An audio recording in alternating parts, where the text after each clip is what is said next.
नमस्कार जय जगन्नाथ मु स्वागत आपण मान वेलकम करछ आपण को प्रिय यूट्यूब चैनल स्वागत एडु पॉइंट। तो पिला माने प्रथमे सेम जिंस चैनल को शेयर करो सब्सक्राइब करो लाइक करो वीडियो भल लागले पिला माने नवम श्रेणी स्टार क्वेश्चंस कहतलो तो सोशल साइंस रो स्टार क्वेश्चंस मे भी एटा तुम पई जे तुम जानि पारलिनी पळगा जे तो स्टार क्वेश्चन कहलो एटा तो अणा हेचे देखि दबो वीडियोटी। तो जदि ऑब्जेक्टिव टू डिस्कशन करिया पिला माने फर्स्ट ऑब्जेक्टिव कौन अच्छी निम्नोक्त क्यों राज्यटी नेपाल सीमा को स्पर्श करूनाही उत्तर प्रदेश बिहार अरुणाचल प्रदेश ना सिक्किम। 2 नंबर क्वेश्चन अच्छी पिला माने पंजाब और हरियाणा रो राजधानी क्यों ठारे अच्छी कर्नाला चंडीगढ़ अमृतसर ना जलंधर। 3 नंबर क्वेश्चन पिला माने क्योंटी भारतर निकटतम दरिया पारी पड़ोसी राष्ट्र लाक्षाद्वीप मालदीप श्रीलंका ना इंडोनेशिया। 4 नंबर पिला माने कन्याकुमारी निम्नोक्त क्यों राज्य रे अवस्थित केरल तमिलनाडु कर्नाटक ना आंध्र प्रदेश। ओडिशा रो उच्चतम सुरंग क्यों जिले रे अवस्थित मयूरभंज संबलपुर कोरापुट ना कलाहांडी।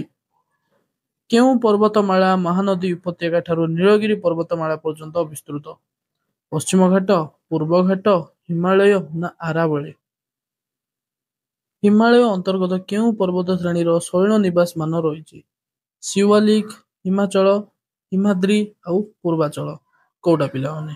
8 नंबर ब्रह्मपुत्र समतल भूमि मुख्यतः क्यों राज्य रे अवस्थित मेघालय अरुणाचल प्रदेश आसाम ना पश्चिम बंग को राज्य रे पिला माने ऑप्शन रे जणेबे। नेक्स्ट क्वेश्चन 9 नंबर क्यों नदी हिमालय रो पूर्व सीमा निर्धारण करे सिंधु नदी गंगा नदी ब्रह्मपुत्र नदी ना सतलेज नदी। 10 नंबर क्वेश्चन पिला माने जुआरिया अरण्य क्षय द्वारा कହାର प्रकोप वृद्धि पाए बन्या मरुड़ी बात्या ना भूमिकंप। 11 नंबर सुनामी द्वारा महासागर जलर बेग घंटा प्रति केते किलोमीटर बढ़ी जाए 500 किलोमीटर 600 किलोमीटर 700 किलोमीटर ना 800 किलोमीटर। दारिद्र्य सूचनार अभाव निम्न जीवन धारण मानव प्रवृत्ति गोष्ठी उपरे कुप्रभाव पकेइबाकू कोन कुहाजाए विपत्ति विपर्जय सुवेद्यता ना दुर्घटना। चिलिका हृदर केउठारे डॉल्फिन देखिबा पई व्यवस्था करा जायछि पारिकुद कालीजाई सातपड़ा ना नलबण।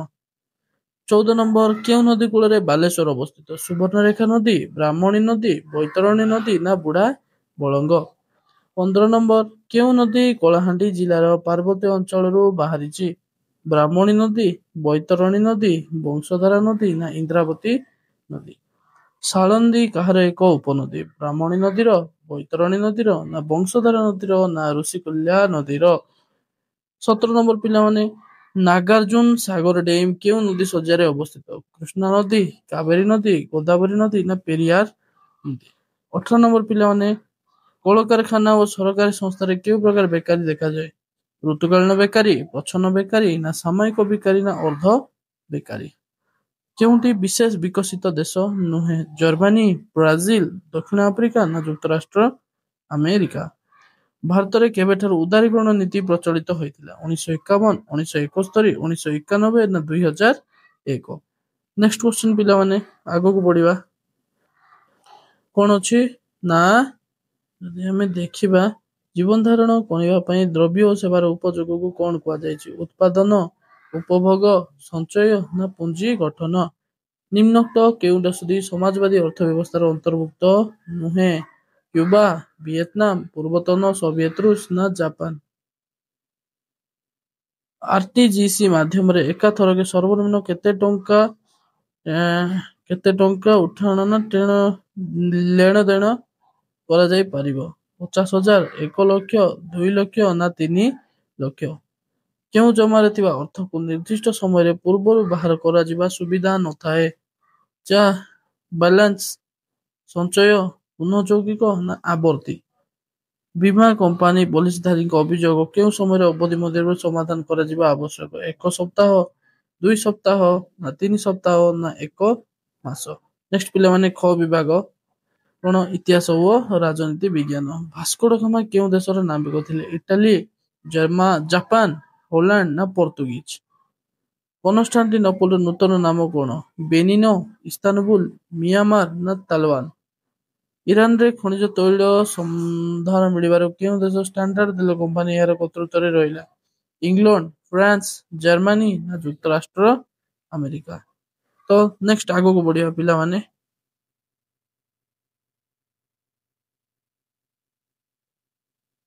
ବ୍ଲାକ୍ ହ୍ୟାଣ୍ଡ ଗୁପ୍ତ ସଂସ୍ଥା କେଉଁ ଦେଶର ଥିଲା? ଅଷ୍ଟ୍ରିଆ, ସର୍ବିଆ, ରୁଷିଆ ନା ଜର୍ମାନୀ? ନେକ୍ସଟ ପ୍ୟାରିସ ଶାନ୍ତି ସମ୍ମିଳନୀରେ କିଏ ସଭାପତିତ୍ୱ କରିଥିଲେ? ଉଡ୍ରୋ ୱିସ୍ଲିନ୍, କ୍ଲିମେନ୍, ଚର୍ଚ୍ଚିଲ ନା ମ୍ୟାକଡୋନାଲ୍ଡ? ରୁଷର ପାର୍ଲାମେଣ୍ଟକୁ କ'ଣ କୁହାଯାଏ? ସିନେଟ, ସଂସଦ, ଡୁମା ନା କଂଗ୍ରେସ? ପ୍ରୋଲେତାରିଏଟ କହିଲେ କେଉଁ ଗୋଷ୍ଠୀକୁ ବୁଝାଏ? ଶ୍ରମିକ ଗୋଷ୍ଠୀ, କୃଷକ ଗୋଷ୍ଠୀ, ମହିଳା ଗୋଷ୍ଠୀ ନା ସର୍ବହରା ଗୋଷ୍ଠୀ? ଅକ୍ଟୋବର ବିପ୍ଳବ ରୁଷିଆରେ କାହା ନେତୃତ୍ୱରେ ସଂଗଠିତ ହୋଇଥିଲା? Tsar Nicholas, Leo Tolstoy, Karl Marx ନା ଲେନିନ? ଜାତିସଂଘ ସଚିବାଳୟର ସର୍ବୋଚ୍ଚ କର୍ମକର୍ତ୍ତାକୁ କ'ଣ କୁହାଯାଏ? ସେକ୍ରେଟାରୀ ଜେନେରାଲ ନା ଚେୟାରମ୍ୟାନ ନା ଚାନ୍ସେଲର ନା କମିଶନର? ଜର୍ମାନୀ କେବେ ଜାତିସଂଘର ସଦସ୍ୟ ପଦତ୍ୟାଗ କଲା? 1926, 1933, 1934 ନା 1937? ଫାସିବାଦୀ ଶାସନ ପ୍ରତିଷ୍ଠା ପରେ ଇଟାଲୀର କେଉଁ ଶିକ୍ଷା ବାଧ୍ୟତାମୂଳକ ହୋଇଥିଲା? ବୈଷୟିକ ଶିକ୍ଷା, ସାମରିକ ଶିକ୍ଷା, ଇଂରାଜୀ ଭାଷା ଶିକ୍ଷା ନା ଲାଟିନ? ପିଲାମାନେ ଆଗକୁ ବଢିବା।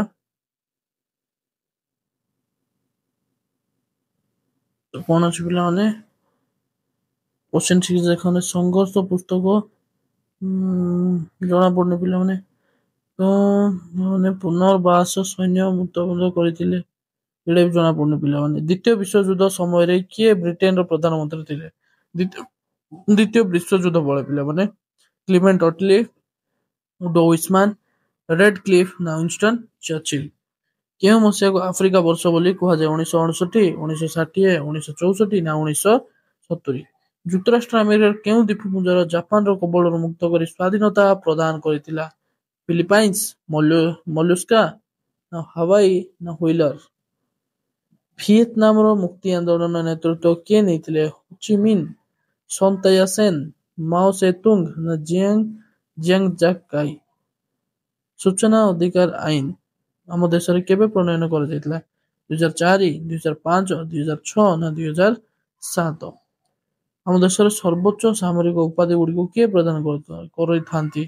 ପ୍ରଧାନମନ୍ତ୍ରୀ, ପ୍ରତିରକ୍ଷା ମନ୍ତ୍ରୀ, ରାଷ୍ଟ୍ରପତି ନା ସେନାବାହିନୀର ମୁଖ୍ୟ? ସମ୍ବିଧାନର କେଉଁ ସଂଶୋଧନ ଆଇନ ମୌଳିକ କର୍ତ୍ତବ୍ୟ ଗୁଡ଼ିକ ଯୋଗ କରାଯାଇଛି? 41ତମ, 42ତମ, 43ତମ, 44ତମ? ମହିଳାମାନଙ୍କର ମର୍ଯ୍ୟାଦା ରକ୍ଷା କରିବା ପାଇଁ କେଉଁ ପ୍ରକାର କର୍ତ୍ତବ୍ୟ? ସାମାଜିକ, ନୈତିକ, ରାଜନୈତିକ ନା ଅର୍ଥନୈତିକ କର୍ତ୍ତବ୍ୟ? ତ ପିଲାମାନେ ସମସ୍ତେ ବାର କହୁଛୁ ସାର୍ ଏଇଟା ଆସୁନି, ସାର୍ ସେଇଟା ଆସୁନି। ବଳକା ପିଲାମାନେ ଆମେ ମଧ୍ୟ ବହୁତ କଷ୍ଟରେ କୋଶ୍ଚିନ୍ଟା ଆସୁଛି, ଯାହା ଆସୁଛି ଆମ ପାଖରେ ଯାହା ଆଭେଲେବୁଲ ରହୁଛି ଆମେ ଆମର ସେଇ କୋଶ୍ଚିନ୍ ତମ ପାଖରେ ପହଞ୍ଚଉଛୁ 100% ଦେଇକି। ଆଉ କୋଉ ଟାଇମ କେମିତି ମ୍ୟାନେଜ ହଉଛି, ବହୁତ କଷ୍ଟ ହଉଛି ବଳକା, ତା ବାଦେ ବି ଆମେ ତମ ପାଖରେ ପହଞ୍ଚେଇବାକୁ ଚେଷ୍ଟା କରୁଛୁ। ତେଣୁ ସେଇ ଜିନିଷ ଯାକୁ ଭାବିକି ତମେ ଏକ୍ସାମଟା ଦିଅ। ବଳକା ସେଇ ଜିନିଷରେ କମ୍ପ୍ଲେନ କରୁନି ଯେ ସାର୍ ଆସିଲାନି। ଆମ ପାଖରେ ଯୋଉଟା ଆଭେଲେବୁଲ ରହୁଛି ଆମେ ତମମାନଙ୍କ ପାଖରେ ପହଞ୍ଚଉଛୁ। ନେକ୍ସଟ ପିଲାମାନେ 46 ନମ୍ବର। ନିଶା ଓ ମାଦକ ଦ୍ରବ୍ୟର ବ୍ୟବହାର କରି ନିଷିଦ୍ଧ କରାଯିବା କେଉଁ ନିର୍ଦ୍ଦେଶାବଳୀ ଅନ୍ତର୍ଗତ? ଉଦାରବାଦୀ, ଗାନ୍ଧୀବାଦୀ, ନ୍ୟାୟବାଦୀ ନା ସମାଜବାଦୀ? 74ତମ ସମ୍ବିଧାନ ସଂଶୋଧନ ଆଇନ ବଳରେ କାହାକୁ ଅଧିକା କ୍ଷମତା ପ୍ରଦାନ କରାଯାଇଛି? ଜନସାଧାରଣଙ୍କୁ, ଗ୍ରାମ ପଞ୍ଚାୟତକୁ, ଜିଲ୍ଲା ପରିଷଦକୁ ନା ପୌରପାଳିକାକୁ? ହ୍ୟୁମାନ ରାଇଟ୍ସ ୱାଚ ସଂସ୍ଥା କେଉଁ କ୍ଷେତ୍ରରେ ସକ୍ରିୟ ହୋଇଛି? ମାନବ ଅଧିକାର ସୁରକ୍ଷା, ଶିଶୁମାନଙ୍କ ବିକାଶ ନା ଶିକ୍ଷାର ଉନ୍ନତି ନା ପରିବେଶ ବିକାଶ? ଆମ ଦେଶରେ କେଉଁ ରାଜ୍ୟ ସର୍ବପ୍ରଥମେ ସୂଚନା ଅଧିକାର ଆଇନ ପ୍ରଣୟନ କରିଥିଲେ? ଆନ୍ଧ୍ରପ୍ରଦେଶ, ଉତ୍ତରପ୍ରଦେଶ, ଓଡ଼ିଶା ନା ତାମିଲନାଡୁ? ଏଇଟା ଥିଲା ପିଲାମାନେ ତମର 50 ଆଉଟ ଅଫ 50 ମାର୍କସର ଅବଜେକ୍ଟିଭ, ଯାହାର ପଡୁଛି ପିଲାମାନେ ନବମ ଶ୍ରେଣୀର କୋଉ କ୍ଲାସ ନା ନବମ ଶ୍ରେଣୀର ଷ୍ଟାର କୋଶ୍ଚିନ୍। କୋଉ କୋଶ୍ଚିନ୍? Star question. ଆଉ ଯୋଉଟା ପିଲାମାନେ ବି ଦିଟା ଅପଲୋଡ ହଉଛି ପିଲାମାନେ, ତମେ ଯାଇକି ଦିଟାର ଭିଡିଓ ଦେଖିକି ଆଟଲିଷ୍ଟ 100ଟା ଏମସିକ୍ୟୁ ଆଉ 100 ମାର୍କର ସବଜେକ୍ଟିଭ ପଢିକି ସେଥିରୁ ବାଜିବ। ତମେ ଖାଲି ଗୋଟେ ପଢିକି ପଳଉଛ ସାର୍ ପଢିନି, ସାର୍ ଆସିନଥିଲା, ସାର୍ ବିଶ୍ୱାସ ହବନି। ଆରେ ପଢିକି ତ ଯାଅ, ଥରେ ସବୁ ଦେଖିକି ଯାଅ, ଯୋଉଟା ଯେତିକି ଆସିବା କଥା ସେତିକି ଆସିବ। ହଉ, ବେଶୀ ବିଶେଷ କିଛି ସୂଚନା ଦେଇକି ଭିଡ଼ିଓଟି ଭଲ ଲାଗିଥିଲେ ଲାଇକ୍ ସେୟାର ଆଉ ସବସ୍କ୍ରାଇବ କରିବ ଆଉ ନିଜ ସାଙ୍ଗସାଥି ମାନଙ୍କ ପାଖକୁ ବି ଏ ଭିଡ଼ିଓଟି ପଠେଇବ ଯୋଉଦ୍ୱାରା ସେମାନେ ମଧ୍ୟ ଭଲ ସ୍କୋର କରିପାରିବେ। ତ ଆଜିର ଭିଡ଼ିଓକୁ ଏଇଠି ରଖିବା। ଶେଷରେ ସମସ୍ତଙ୍କୁ ନମସ୍କାର, ଜୟ ଜଗନ୍ନାଥ ଆଉ ଏକ୍ଜାମ ପାଇଁ ଅଲ୍ ଦ ବେଷ୍ଟ।